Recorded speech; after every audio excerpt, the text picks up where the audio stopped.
February 20th. David Brennan, John Chancellor. Tom Brokaw. The battle lines between Congress and the president over the war in Iraq. Tonight, a history-making vote rejecting the Bush plan. And now what? Are two American giants flirting with each other? There are reports tonight that GM and Chrysler may have an urge to merge. Our series Trading Places, Caring for Your Parents. Tonight, Tom Brokaw on how working families meet the strain of caring for two generations at once. And making a difference for those in need, a long way from first class. From NBC News World Headquarters in New York, this is NBC Nightly News with Brian Williams. Good evening. The White House today said the president was too busy with other matters to watch live television coverage of the vote that is tonight being called the start of an epic confrontation between Congress and the commander-in-chief.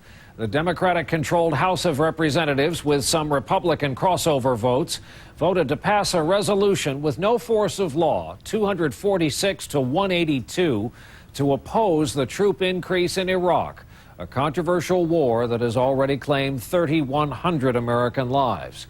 We begin with the vote tonight, and NBC's Chip Reid on Capitol Hill. Chip, good evening. Well, good evening, Brian. The real suspense here was not whether this resolution would pass. That was a given. It was how many Republicans would abandon the president. There were estimates anywhere from 20 to 60, but in the end, there were only 17. Resolution. Those in favor say aye. Aye. Those opposed, no. No. Even a procedural vote turned into a shouting match in a passionate debate that stretched over 4 days with speeches from nearly 400 members of the House. The only hope that our enemies have to destroy the United States is to have us remain bogged down in the swamp of the Iraqi civil war. Democrats arguing in favor of the non-binding resolution, which states that Congress disapproves of the president's plan for a troop increase in Iraq. How many more lives must we lose? How many more hearts must be broken?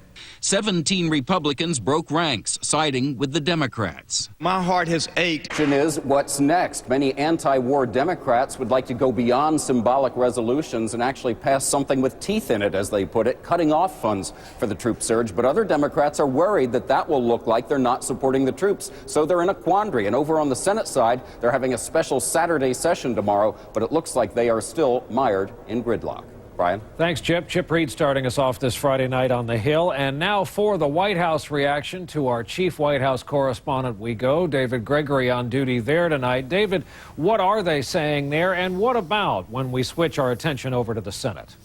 Well, as you heard Chip mention, 17 defections on the Republican side. Officials I spoke to said that's actually fewer defections than they actually expected. So the response over here was still muted. It was certainly a political blow, but the focus now, Brian, is on the next step. And that you've heard this argument from the president that he will withstand this political statement on the part of war critics, but he will not abide by a cut in funding. And that may be coming down the line as Congress takes up that debate. You talked about the president being too busy to watch the debate. In fact, he was doing other things, including meeting with our new ambassador to Iraq, as well as meeting with the Iraqi prime minister today. The message really being that he is in control of this policy, and even if there's a non-binding resolution, the troop increase will go forward, Brian. David, there was a minor health note making news regarding the president late today. What was that about? Couple of moles. The president noticed one earlier this week right around here on his left temple by his sideburn. He noticed it, pointed it out to the White House doctor, who found another one. Those were biopsied today. They'll get results back next week. They think they're benign. The president has no history of skin cancer. All right, David Gregory this Friday night from the White House. David, thank you. And back now to the topic of Iraq. Today's resolution notwithstanding, thousands of U.S. troops are either already on their way to Iraq or about to deploy for there. That is the case with the U.S. Army 3rd Infantry Division, which you'll recall led the original march into Baghdad, the tip of the spear, now going back months ahead of schedule. Tonight, NBC's Mike Taibbi begins a series of sporadic reports here about some of those 3rd ID soldiers who either for the first time or as returning Iraq War veterans are putting their lives on the line. Tonight, Mike's first report from the Fort Irwin National Training Center in Barstow, California. Captain Alex Perez Cruz, nicknamed Poncho, doesn't worry about the president of California. We will stay with them on their journey. Again tonight, weather is making news in this country. If there's any place in this country that can handle a blizzard, it's northern Colorado. But even they were struggling with whiteout conditions today as high winds blew heavy snow, which then led to absolute zero visibility. A few skiers were undaunted, but elsewhere, much of life in northern Colorado came to a halt. Could it be that General Motors and Chrysler are talking about getting together? It was first printed in a German magazine about a week ago. Today it was repeated on an influential website that covers the auto industry, the rumor of a flirtation at least between two Detroit automotive giants. Phil LeBeau covers the auto industry for CNBC. He is with us tonight from the Chicago Auto Show. And Phil, you covered on this broadcast the fact that it was notable. Nobody at Chrysler this week was denying that they were perhaps for sale. And they're still not denying that, Brian. But tonight, I think it's a little premature to say that Detroit's Big Three will soon become the Big Two. Yes, General Motors and Chrysler are talking about working together to build a large SUV. But from everyone I've talked with in Detroit, it's a little early to say that General Motors has serious interest in buying all of Chrysler. Well, let's take this from the big fish perspective, Phil. Why wouldn't this make sense, say, for General Motors?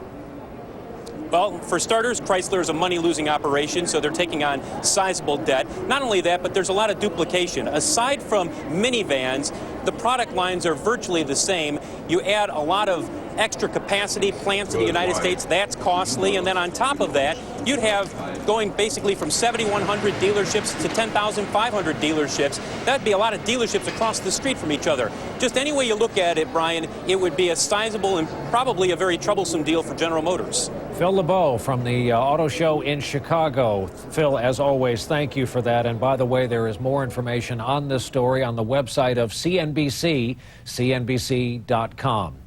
On Wall Street here in New York today, the blue chips squeaked out a tiny gain, enough, though, for another record close. The Dow finished up about 2.5 points. That's all it took to close at 12,767, a new record.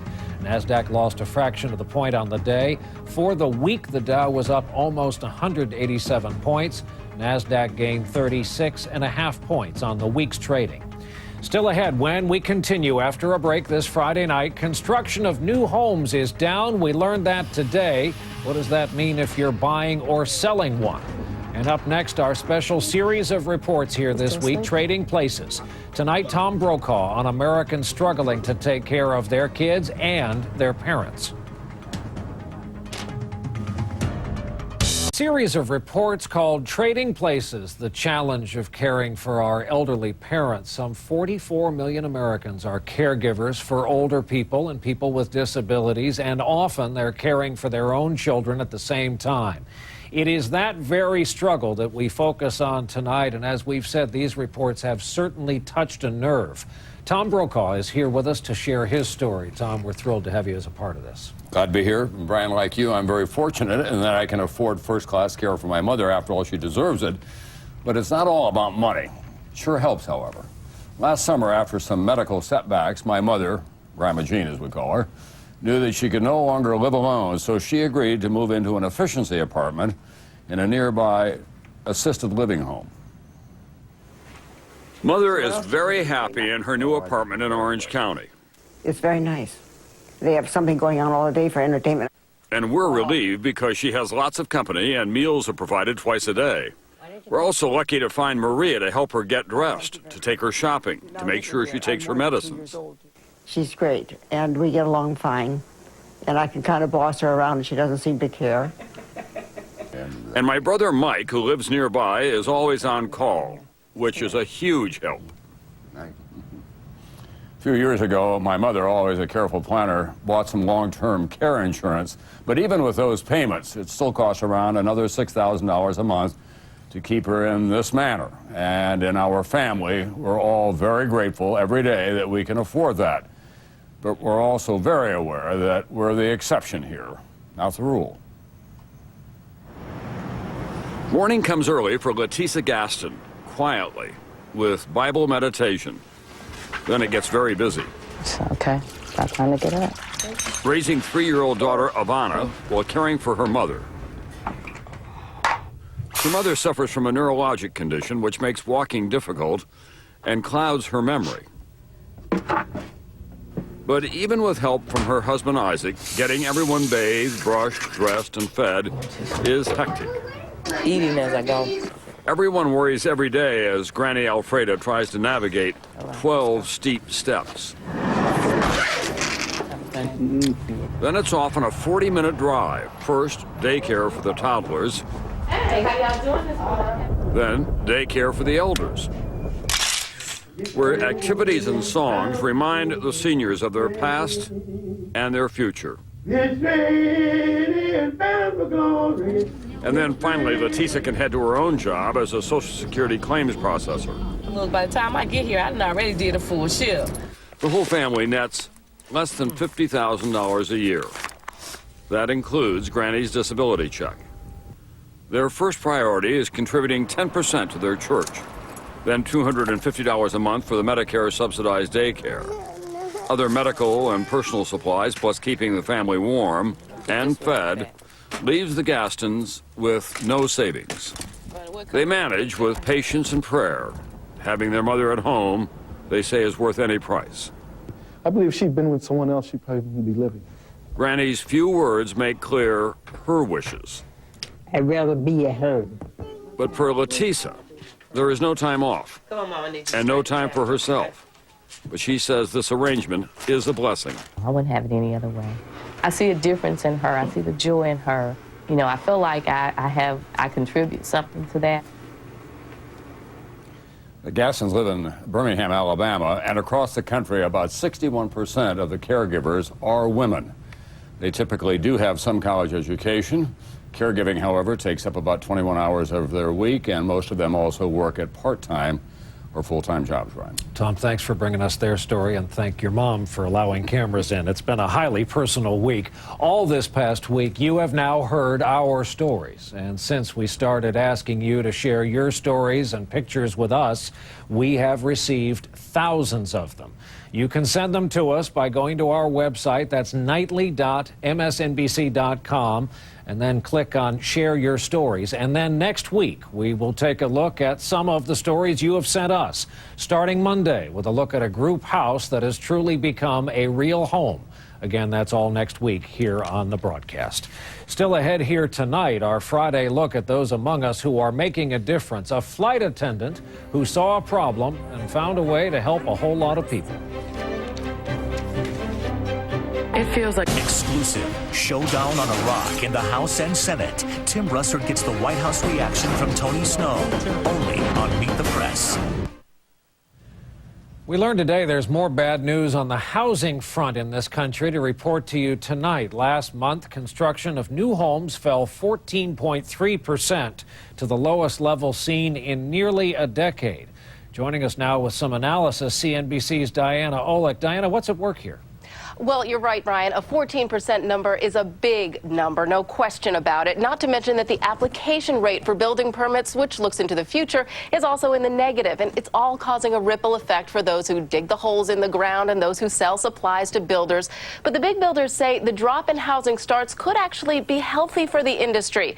Now, that's because they overbuilt during the boom, and they're now stuck with 2 million vacant new houses in the U.S., where they would normally be 1 million. They need to get rid of these homes. And what's worse, new home buyers have been canceling on contracts at up to 3 times the normal rate, leaving many new homes to sit on the market for months. So, Brian, if you want to know what the spring market will look like, try a buyer's market as builders throw in everything and the high-end kitchen sink to sell their homes. Diana, we'll keep you to it. We'll keep an eye on it. Diana Olick from CNBC's Washington Bureau tonight. Thanks. In going through all of the day's news earlier today in order to report it to you tonight, it occurred to us there are a whole lot of apologies out there to report. Tim Hardaway, former star of the Miami Heat in the NBA, has apologized for saying, quote, "I hate gay people." He says he's now examining his feelings. New York Mayor Michael Bloomberg apologized today to thousands of drivers ticketed during this week's snowstorm, saying strict parking rules should have been suspended. Pennsylvania Governor Ed Rendell personally apologized to everyone who was stuck in his state's 50-mile-long snow-related traffic jam. NASCAR driver Michael Waltrip has apologized for his team's role in a cheating scandal on the eve of the Daytona 500. And David Neeleman, the CEO of JetBlue, says he can't apologize enough for how badly his airline screwed up, trapping customers on jets on the ground next to the terminal for as long as 11 hours. Now, that is the list as far as we know tonight. If we have left anyone out, we apologize. Back in a moment with our Friday Making a Difference report. NBC News. Everywhere you go, there we are. From your TV to your radio, your iPod to your cell phone, whether you're at home or on the move. NBC News, America's news leader. Making a Difference, brought to you by Chevrolet, an American Revolution. Friday night, time for our Making a Difference report, which tonight features a woman in a tough line of work, often without a lot of rewards. But she has changed that part. She's also found a way on the job to help 500,000 children in 51 different countries. NBC's Carrie Sanders has her story tonight. I'd just like to give you a very warm welcome on American Airlines Flight 925 with nonstop service to San Salvador. It was 10 years ago when veteran flight attendant Nancy Rivard at NBC News, El Salvador.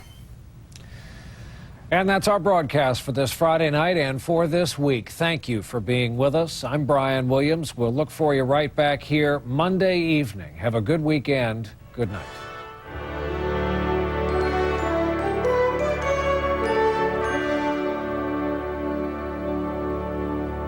Saturday, he killed in the shadows of London streets. How did he do this? Why did nobody see him? Jack the Ripper, our special series, Unresolved Mysteries, only. Next extra exclusive. News tonight on the virus that causes cervical cancer.